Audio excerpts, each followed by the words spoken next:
सखी सहेली कार्यक्रम सुनने वाली सभी सखियों और सखाओं को मंदाकिनी जोशी और विधि जैन का नमस्कार। क्या बात है विधि, आज तो बहुत ही क्या कहूँ, बहुत ही खूबसूरत कपड़े पहन के आई हो, पीले पीले से। आप भी बहुत खूबसूरत लग रही हैं, हम दोनों मैचिंग में है, ट्विनिंग कर रहे हैं आज, और आप बहुत प्यारी लग रही हैं। अच्छा ऐसा जी। तो क्या मुझे आपकी तारीफ फिर से मुझे भी करनी पड़ेगी? नहीं नहीं, ऐसा कुछ नहीं, आप अपनी जीवा पे नियंत्रण कर सकती हैं। जी बिल्कुल सही कहा आपने। पता नहीं मैं आपकी क्या क्या तारीफ कर जाती आज। आपने मुझे ये बता दिया है कि मुझे अपनी जिह्वा पर नियंत्रण रखना है। वैसे मंदाकिनी जी, जिह्वा पे नियंत्रण के साथ अगर कोई हमारी तारीफ कर रहा है तो दिमाग में जो छोटा सा चने का पौधा बढ़ रहा है ना, उस पे भी नियंत्रण कर लेना चाहिए। क्योंकि तारीफ से भोजन नहीं मिलता, काम करने से मिलता है। बिल्कुल। तो आज बड़े अच्छे विषय लेकर आए हैं हम दोनों। तो हमारे श्रोताओं के साथ आज हम बड़े प्यारे विषयों पर चर्चा करेंगे, जैसे जिह्वा पर नियंत्रण पे चर्चा करेंगे। देखिए मंदाकिनी जी, हम एक तरह से तो जिह्वा पर नियंत्रण कर सकते हैं। कैसे? हम बोले बिना तो एक बार रह सकते हैं, लेकिन खाए बगैर नहीं रह सकते। यही ना? वो तो चटपटा चाहिए भाई, कैसे जिएंगे उसके बिना। यानी कि आप जो है खाने के लिए जीती हैं। जी बिल्कुल, आप बिल्कुल इस आपदा को भी मैं स्वीकार करती हूँ। और आगे बढ़ते हैं तो छत्तीसगढ़ की कुछ कम चर्चित पर्यटन स्थल है। हालांकि छत्तीसगढ़ बहुत सुंदर है, देखने लायक है, पर कुछ स्थान है जहाँ पर लोग कम जाते हैं, तो आज हम वहाँ जाएंगे। बिल्कुल जाएंगे। और देखिए, ज्यादा चतुराई मत दिखाना वहाँ जाकर। हाँ, मैं नहीं दिखाऊंगा। तो पता चले कि सारी चतुराई आप ही ने वहाँ अपनी दिखा दी। ये देखिए, वो देखिए, ये वो है, और हमें घूमने का, बोलने का, देखने का, समझने का मौका ही नहीं देंगे आप। नहीं, मैं वो पड़ोसन वाला बोला हूँ, बहुत मासूम हूँ। तो वही बन के रहिएगा, ठीक है? ज्यादा चतुराई किसके लिए भाई? जी बिल्कुल। और मंदाकिनी जी, अभी सुना आप बहुत घूमने गई थी। बिल्कुल, आपको मेरा गला, मेरी आवाज, मेरे हालात, मेरे हाव भाव, मेरा चेहरा सब कुछ बता रहा होगा कि मैं कितने ठंडे ठंडे मौसम से लौट के आ रही हूँ, और उसका मुझ पर काफी असर भी है। तो मंदाकिनी जी, क्या है ना कि आइसक्रीम का मजा ठंडे में ही आता है। हाँ, लेकिन पता है आपको, इस सफर में बहुत कुछ छूट भी गया और बहुत कुछ खो गया। हाँ, संभाल के नहीं रखा था क्या? अरे क्या कहें अब आपको, दिल के अरमा आंसुओं में बह गए। नहीं, ऐसी बात नहीं है। पर ये होता है जब हम किसी सफर पे निकलते हैं ना, तो बहुत सी चीजें छोड़ आते हैं, बहुत सी चीजें संग ले आते हैं। तो हमारे साथ भी ऐसा ही हुआ, बहुत सारी चीजें खो गई। जी जी, लेकिन कुछ प्यारी बातें साथ लेकर भी आए। हाँ, तो वो प्यारी बातों को अपन जरूर सहेज लेंगे। हाँ बिल्कुल करेंगे। तो चलिए एक गीत सुन लेते हैं ना पहले। बिल्कुल बिल्कुल, स्वागत है उस गीत का।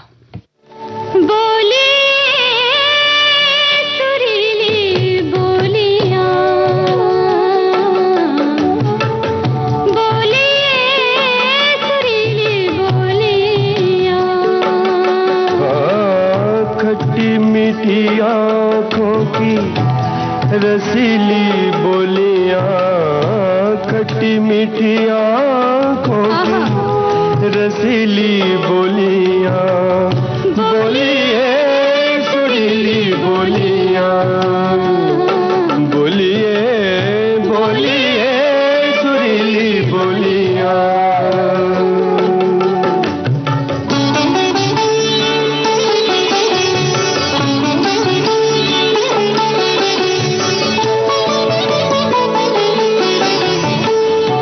रात में गोले चांद की मिस्री,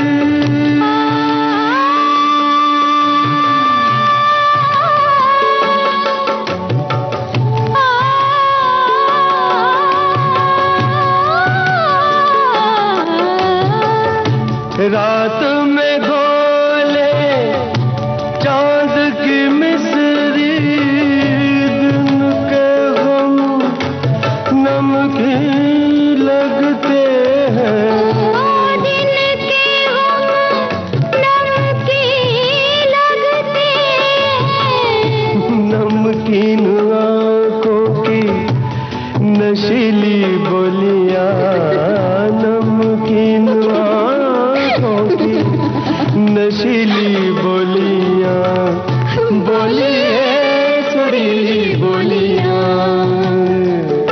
बोलिए बोलिए सुरीली बोलियां। निसा ग म प म ग म ग, निसा म ग प द प म ग म ग, पानी द सा पा गा पा मा पा म गा म गा सा पा नि सा रे गा नि दा पा म पा गा म गा सा पा गूंज रहे डूबते साए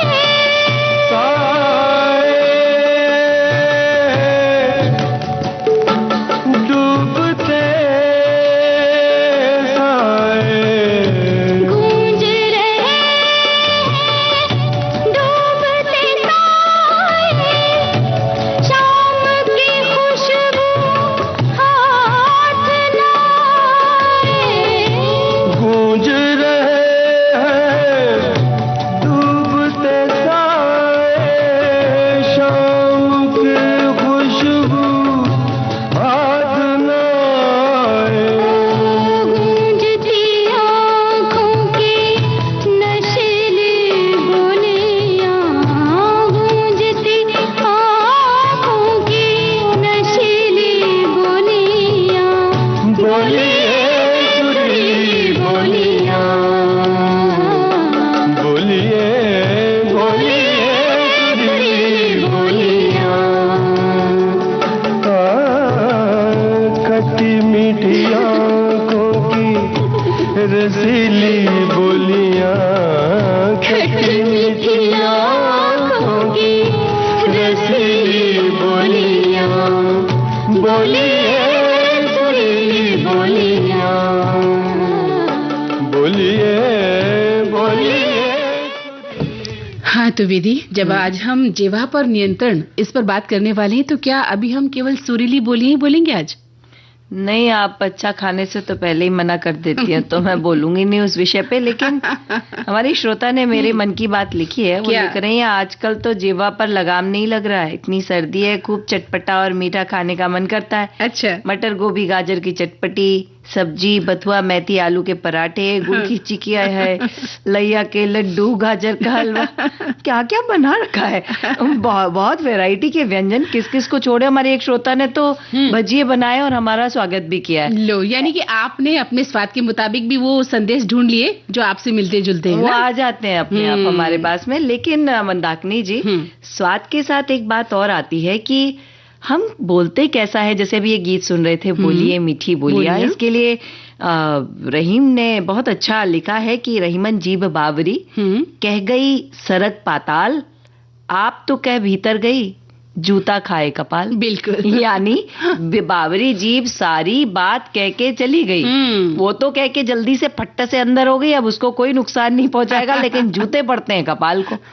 तो ये बात भी गलत है कि हम जब कहें तो एक बात तो है, सोच लें, थोड़ा सा विचार लें तो बड़ा अच्छा रहेगा। बिल्कुल सही कहा आपने कि वचन पर, बोलने पर हमारा जो नियंत्रण है ना, वो रखना बहुत जरूरी है। और इसीलिए देखिए, कबीरदास जी ने भी तो कहा है कि ऐसी वाणी बोलिए मन का आपा खोए, और उनको शीतल करे आपहु शीतल होए। लोग इसका उल्टा करते हैं। ऐसी वाणी बोलिए दूजे का आपा खोए, एक की आग जले दूसरे की भड़की होए। पर ऐसा करना नहीं चाहिए। जी बिल्कुल। हमें जितना भी है मितभाषी अगर हम होते हैं तो कितना अच्छा होता है अगर हम सबसे प्यार से बात करें। मंदाकिनी जी, सबसे एक जिसे हम बहुत मोहब्बत से बात करना कहते हैं, वैसे अगर हम बात करें तो कितना अच्छा होगा ना। और सारी दुनिया ही ऐसे ही एक दूसरे से बात करने लगे। बिल्कुल सही कहा, लेकिन ऐसा होता नहीं है विधि। हम चाहते हैं सामने वाला हमसे अच्छे से बोले, लेकिन बोलता नहीं है। या हमसे भी कोई उम्मीद करता होगा कि हम उससे बहुत प्यार से बात करें, लेकिन शायद हम नहीं कर पाते जितने प्यार से वो चाहता होगा। इसलिए कहते हैं कि जीभ पर जो नियंत्रण है वो आपको सही समय पर सही शब्द चुनने और अपनी बात स्पष्ट और प्रभावी ढंग से कहने में मदद करता है। इसलिए सोच समझकर बोलें, और दूसरों को सुनना भी जो है बहुत जरूरी है। वो आपके व्यक्तित्व को निखारता है और इससे आपकी इमेज भी जो है सुधरती है।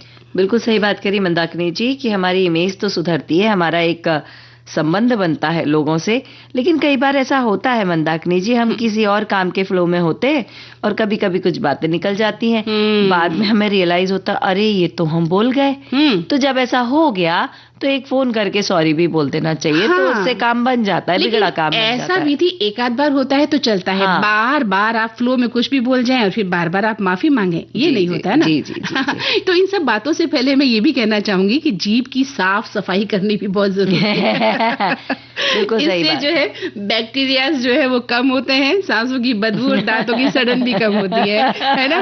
तो जब आप किसी से अच्छी बात तो कर रहे हैं लेकिन आपने अपनी जीभ की साफ सफाई नहीं की तो सब बेकार हो जाएगा, ठीक है ना। सही बात। तो ऐसे ही कहा जाता है कि जैसे एक आग जो है वो जंगल को, पूरे जंगल को जला देती है ना, जी। ठीक वैसे ही एक लापरवाही भरा शब्द जो है आपकी दुनिया को बिगाड़ सकता है, आपकी जिंदगी को बिगाड़ सकता है, आपके संबंधों को खाक कर देता है। मंदाकिनी जी, मेरे गुरुजी कहा करते थे कि अगर आप सच बोलते हैं, हमेशा सच बोलते हैं और अच्छा बोलते हैं तो आपको वचन सिद्धि हो जाती है। इतना भी हो सकता है कि आपके कहे अनुसार कोई बच्चा अगर पढ़ने में नहीं कर पा रहा है और अगर आपकी इतनी सिद्धि हो सकती है कि आप उस बच्चे को आशीर्वाद दे दें तो शायद वो पढ़ाई लिखाई में अव्वल हो जाए। ये सिद्धियां रिद्धियां जो हम ऐसा मानते हैं कि बैठकर बड़ी बड़ी तपस्या करने से प्राप्त होती हैं, शायद हमारी एक अच्छी आदत से भी हमें प्राप्त हो सकती है। बिल्कुल सही तो कहा। अगर ऐसा कुछ चाहिए है तो बस मीठा मीठा अच्छा अच्छा बोलिए। और बहुत अच्छा संस्कृत में कहा गया है कि मिताशी मितभाषी च जितेंद्रिय सुखी भवेत, यानी जो सीमित खाता है, सीमित बोलता है, वही इंद्रियों को जीतकर सुख प्राप्त करता है। बिल्कुल सही कहा आपने। और कहते हैं कि आपका जो बातचीत का विषय है, आपके जो वचन है वो सत्य होने बहुत जरूरी हैं। और इसीलिए कहते हैं परहित सरिस धर्म नहीं भाई, पर पीड़ा सम नहीं अधमाई, है ना। इस संतुलन को जीवन का धर्म मानते हैं हमारे जो है तुलसीदास जो है, बिल्कुल संत तुलसीदास ऐसा कहते हैं। तो वाणी ऐसी होनी चाहिए जो परहितकारी हो, न कि किसी को पीड़ा देने वाली। और हम कोशिश करते हैं कि दूसरों को पीड़ा देकर हम अपने अहम को कितना तुष्ट कर सकते हैं, है ना। तो ये सब चीजें बहुत बुरी हैं। और ये भी कहा जाता है कि जैसे एक छोटा सा पतवार आपकी नाव को अलग दिशा में ले जा सकता है, ठीक वैसे ही बिना कुछ समझे आपने जो भी शब्द का इस्तेमाल किया है वो आपकी पूरी जिंदगी की दिशा जो है बदल के रख सकते हैं। हाँ, हो सकता है कि आप व्यापार कर रहे हैं, खड़े हैं और कोई आपके पास आया और उसने कहा ये वाला कपड़ा दिखा दीजिए, आपने तुरंत कह दिया दिखा तो रहे हैं। जब आपने ऐसे ही, और अगर आप इसी बात को ऐसे कह दें प्यार से, दिखा रहे हैं, दो बातें हैं, बात एक ही है, कहने का तरीका दो है। और उसमें एक में आपका ग्राहक चला जाएगा और दूसरे में ग्राहक जिंदगी भर के ले आ जाएगा। इसलिए शब्दों का चयन जो है वो बहुत खूबसूरती से करना चाहिए। जैसे हमारे यहाँ पर दुष्यंत कुमार जी ने बहुत अच्छा कहा है कि सिर्फ हंगामा खड़ा करना मेरा मकसद नहीं, मेरी कोशिश है कि सूरत बदलनी चाहिए। बिल्कुल सही कहा। तो उन्होंने अपने शब्दों में हंगामे नहीं किए, दंगे नहीं किए, कुछ सूरत बदलने की कोशिश की, बड़ी सरल भाषा से विचार बदलने चाहिए। और कहते हैं इसीलिए कि बोलने से पहले बहुत सोचें आपके शब्दों का सामने वाले पर क्या असर होने वाला है और क्या कहना जरूरी है और क्या नहीं। वैसे मंदाकिनी जी, एक तराजू आता है, अगर उस तराजू को लेके निकलो और उस पे आप अपना भोजन भी तौल लो और उसी पे आप अपने वचन भी तौल लो, अगर आप तौल तौल के काम करोगे। वैसे ये बात बचपन में ही सिखाई जाती है कि जब कोई आपसे बात कर रहा है तो जैसे आप बोल रहे हैं, मैं चुप बैठी हूँ, मैं बोल रही हूँ, आप चुप बैठे हैं, तो कहीं ना कहीं हम एक दूसरे को सुन रहे हैं, आत्मसात कर रहे हैं और हमारे श्रोता हमें सुन के हमें आत्मसात कर रहे हैं। बिल्कुल सही कहा विधि। लेकिन मुझे ये भी पता है कि जो तराजू तुम लेकर निकली हो ना, उसमें भोजन वाला जो पलड़ा है ना, वो ज्यादा भारी है। मुझे वो वाला कबीरदास जी का अच्छा नहीं लगता। वैसे मैं आपको सच बताऊं, खाना पीना नींद बिसारो तब मन लागे नाम, बिना साधना हरि न मिले पूछो वेद पुराण। बिल्कुल सही। अब बस हरी पाने के लिए ही मुझे कंट्रोल करना पड़ेगा, वरना तो ठीक है, स्वाद तो हमें बहुत। चलिए तो एक गीत सुन लेते हैं। और मुझे लग रहा था कि हम वो गीत सुनाने वाले थे, लोगों का दिल अगर हाँ जीत न तुमको है तो क्या बस मीठा मीठा बोलो। लेकिन गीत हम कोई दूसरा सुनवा रहे हैं जी।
कुछ बोल, ओरियो बांसुरी बोल नए कुछ बोल रे, बोल नए कुछ बोल।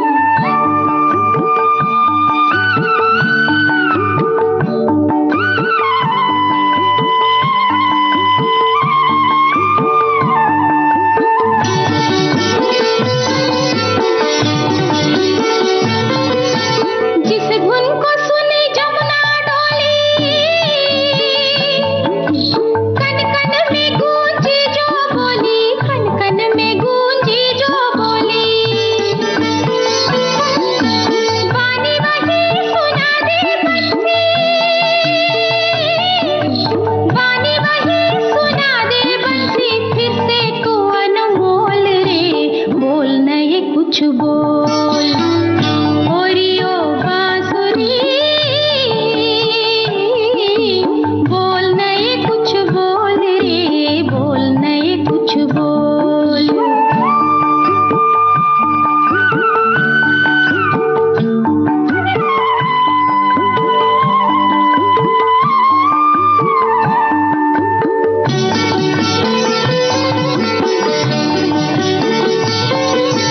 बोल बोल ये मौन रुलाता, फिर से बांध प्रीत का नाता, फिर से बांध प्रीत का नाता। बंसी तेरे इन बोलों का, बंसी तेरे इन बोलों का कौन करेगा मोल रे, बोल नए कुछ बोल, ओरियो बांसुरी बोल नए कुछ बोल रे, बोल नए कुछ बोल।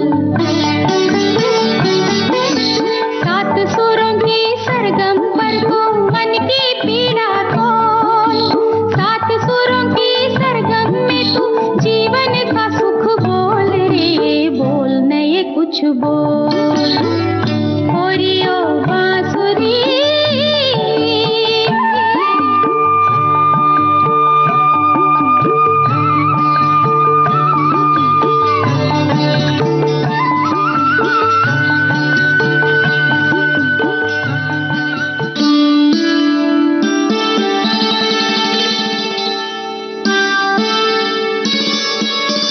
राष्ट्रीय गीत की 150वीं वर्षगांठ। आज से तू हिमाचल गूंजता स्वर। वंदे मातरम, सुजलाम सुफलाम मलयज शीतलाम। हम मना रहे हैं स्मृति उत्सव। मातरम। सुनना न भूलिए लघु रूपक श्रृंखला वंदे मातरम एक जय घोष। वंदे मातरम, वंदे मातरम, वंदे मातरम एक जय घोष। प्रसारण प्रति शुक्रवार सुबह 8:15 पर।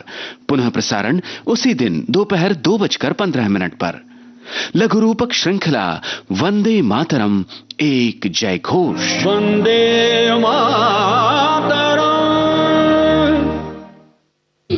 तो मंदाकिनी जी, हम वापस आ गए हैं गाना सुना के। और हमारे श्रोताओं ने बहुत अच्छा लिखा है। जैसे हमारे एक श्रोता लिखते हैं कि जहां पर नियंत्रण रखने से काम बनते हैं और नहीं रखने से बिगड़ते हैं, तो हमें ये सोचना होगा कि क्या करना है। बड़े लोगों ने दोहों से सीख भी दी है, बहुत सारे दोहे बेचे, एक दो हम पढ़ लेते हैं और कुछ आप बता चुकी हैं पहले ही।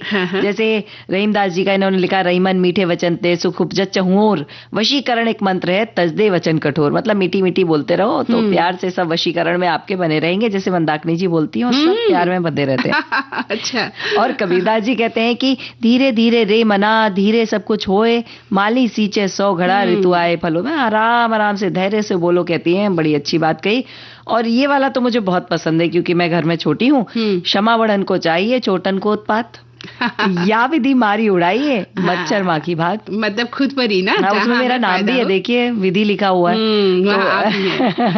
उन्होंने कहा कि ऐसा हमारे श्रोता लिखते हैं कि कुछ जीवन में अमल लाए तो जीवन मिठास से भर जाएगा, और जब मुंह मीठा होगा तो आप किसी को बधाई देने के लिए, जन्मदिन की, शादी की, सफलता की, ये सब भी दे सकते हैं। मतलब मिठास आपके जीवन में होनी चाहिए। हाँ, जीवा पर विधि हम इतनी बातें कर तो रहे हैं और करते भी रहते हैं। जीवा पर जब बात आती है कि हमें कितना बोलना चाहिए, पर इसमें हम गणित नहीं लगा सकते ना कि हमें इतना ही बोलना चाहिए, इतना नहीं। अगर आपका दिल साफ है तो आप बहुत कुछ कहकर भी अच्छी तरह से अपनी बात कह सकते हैं। हाँ, आप कुछ लोग जो बहुत, जैसे कि तुम समझदार हो ज्यादा ही कि कितना बोलना चाहिए कितना नहीं, और जीत ले जाती हो उस बात को, तो वो चीजें अलग है ना।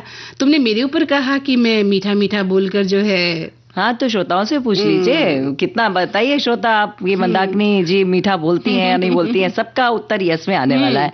एक तो श्रोता लिखते हैं, सुनिए आगे, कि जीवा पर नियंत्रण रखने से काम बनते हैं और नहीं रखने से बिगड़ते हैं।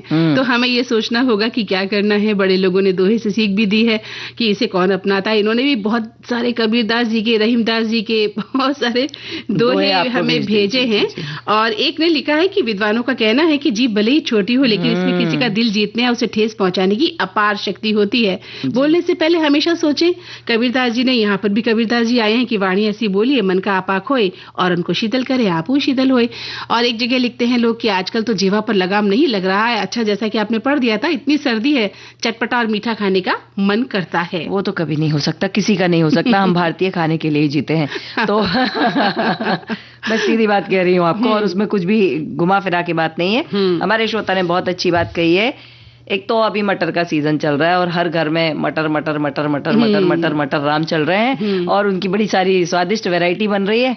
और हमारे श्रोता लिखते हैं कि जीवा पर नियंत्रण रखना चाहिए। हमें जिंदगी में 2 बातों को निमंत्रण नहीं देना चाहिए। पहला, स्वास्थ्य के लिए पौष्टिक आहार लें, कभी कभार चटपटा खा लो। थैंक यू सो मच जिन्होंने ये बात लिखी है। और दूसरा, नियंत्रण वाणी पर होना चाहिए। मनमोहक वाणी, मधुरता के साथ प्यार से बात करो, क्योंकि बंदूक से निकली गोली और जीवा से निकली बोली कभी वापस नहीं आ सकती। वही एक श्रोता लिखते हैं कि वाणी पर नियंत्रण न रखने से व्यक्तिगत और सामाजिक जीवन में कई जो है नकारात्मक परिणाम आते हैं, जैसे रिश्तों में दरार, गलतफहमी, विश्वास का टूटना, मानसिक अशांति, पछतावा और समाज में अस्वीकृति। ये व्यक्ति की छवि को खराब भी कर देता है। तो बिल्कुल ख्याल रखना चाहिए। चलिए, तो आप सबकी बातों से एक बात समझ में आई कि जीवा पर हमें नियंत्रण रखना है और रखना ही है।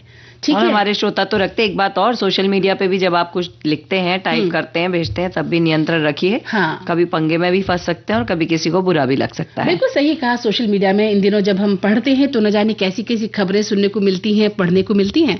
तो इस बात का ध्यान रखें कि आप क्या लिख रहे हैं, क्या भेज रहे हैं, क्या छपा रहे हैं, क्या चाहते हैं, क्या दिखाना चाहते हैं, ये सारी बातें आपको पता। और एक बात और मंदाकिनी जी, हमारे बोलने से, हमारे लिखने से सोशल मीडिया पे या हमारे बोलने से किसी का अगर नुकसान होता है ना, तो हमको पाप पड़ता है। ऐसा बिल्कुल। विचार ऐसे हो, क्रांतिकारी विचार हो, जैसे कि हमारे क्रांतिकारियों ने दिए। अगर आपके विचार क्रांतिकारी हैं तो अच्छी बात है, लेकिन किसी को उकसाने के लिए या एक समाज में अलग ही माहौल बना देने के लिए ऐसे कोई भी विचार कहीं भी किसी भी मीडिया पर ना कहीं ना डालें। देखिए, श्रोता लिख रहे हैं, जी मैम बहुत अच्छी बोलती हैं, ये लिख के भेज रहे हैं हमारे श्रोता लोग आपके लिए।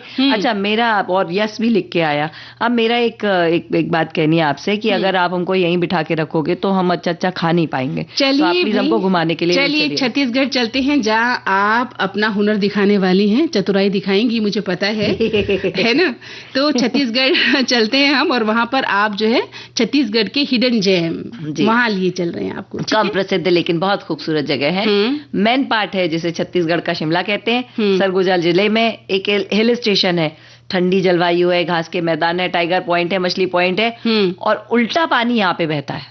मतलब वो ऐसा झरना, ऐसा लगता है कि वो उल्टा पानी है। बिल्कुल खास। और एक है चेंद्रा डोंगरी जलप्रपात, है ना, बस्तर क्षेत्र में स्थित है ये, और कम लोग जानते हैं, लेकिन मानसून में बहुत ही सुंदर लगता है। फोटोग्राफी और एडवेंचर के लिए बहुत ही मजेदार जगह है ये। दंतेवाड़ा जा सकते हैं, ढोलकल गणेश जी की प्रतिमा है वहाँ पर, और ट्रैकिंग कर सकते हैं। आध्यात्मिक वातावरण है, तो चलते हैं, यहाँ पे भी जाएंगे। बिल्कुल बिल्कुल चलेंगे। और कुटुम्ब सर से जो है कम प्रसिद्ध कैलाश गुफा यानी कांगेर घाटी राष्ट्रीय उद्यान में कम पर्यटक भी आते हैं और प्राकृतिक गुफा संरचना रोमांच पसंद करने वालों के लिए बहुत बढ़िया जगह है जहां पर हम जाते हैं तो बड़ा मजा आता है। तो वहां चलते हैं। रामदाह जलप्रपात हम जा सकते हैं, रायगढ़ जिले में है और सीढ़ी नुमा झरना है, बहुत शांत है, पिकनिक के लिए जगह है। और अगला बाला भी मैं ही पढ़ूंगी, मंदाकिनी जी पढ़िए, क्योंकि ये देवरानी और जेठानी का मंदिर है।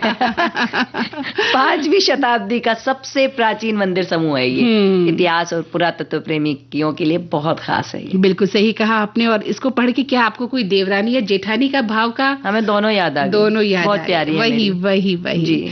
तो चलिए आगे बढ़ते हैं और हम चलते हैं सोंडूर डैम और उसके आसपास के धमतरी जिले में, ठीक है, जहाँ पर बहुत हरियाली है, पहाड़ है, जलाशय है, सनसेट व्यू देखने वाला है वहां से और नेचर लवर्स के लिए बहुत ही मजेदार जगह है ये। सेमरसोट जाएंगे तो जंगल सफारी मिल जाएगी और घुनघुट्टा डैम जाएंगे तो कोरिया बॉर्डर पर ये सरगुजा के पास में विशाल जलाशय है, पहाड़ है, जंगल है। पर्यटक ऐसी जगहों पे घुसते कम है, लेकिन जो घुस जाता है वो बाहर निकल नहीं पाता। जैसे चैतुरगढ़ जाते हैं तो वहां पर छत्तीसगढ़ का मसादा पहाड़ी किला है, वहां पर ट्रैकिंग कर सकते हैं, घूम सकते हैं। और इसके साथ और भी बहुत सारी जगह हैं जहां हम जा सकते हैं। बिल्कुल सही कहा। और पहाड़ और जंगलों में जाने के बाद तो वापस लौटने का मन करता ही नहीं है कभी, सच्ची, बिल्कुल मन नहीं करता। मुझे तो लगता है जंगलों में खो जाऊं और खोती ही चले जाऊं।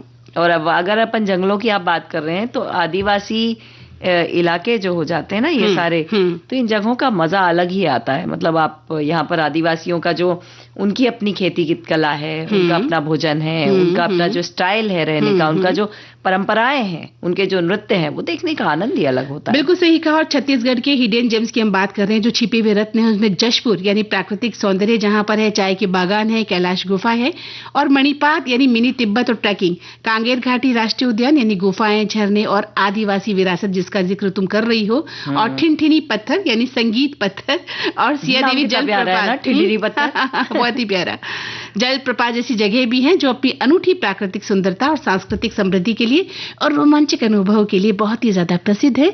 और हाँ, मुख्य धारा के पर्यटन से थोड़ी सी दूर है। हाँ, तो जाने में थोड़ी कठिनाई होगी।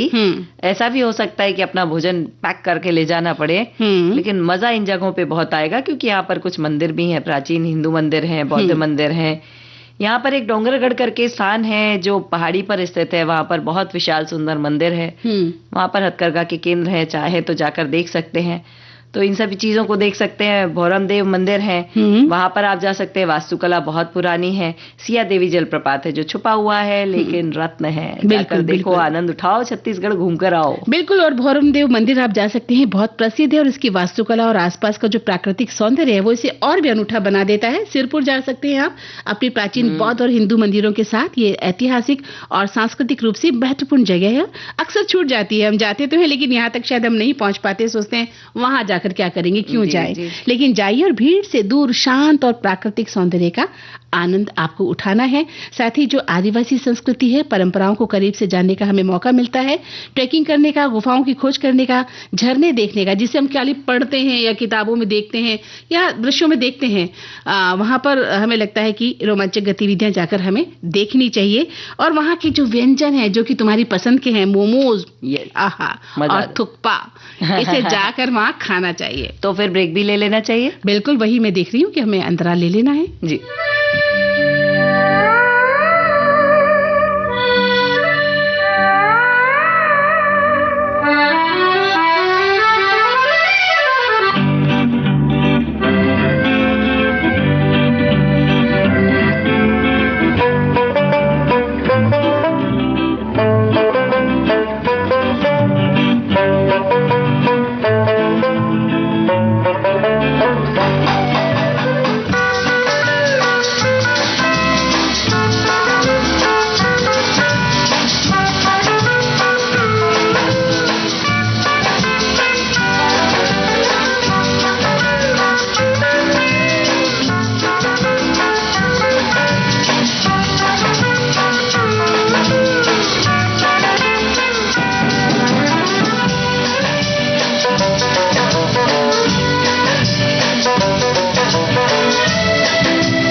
इस अंतराल के बाद फिर से आप सभी सुनने वालों का स्वागत है। और विधि, अब एक गीत सुनवा देते हैं। बिल्कुल।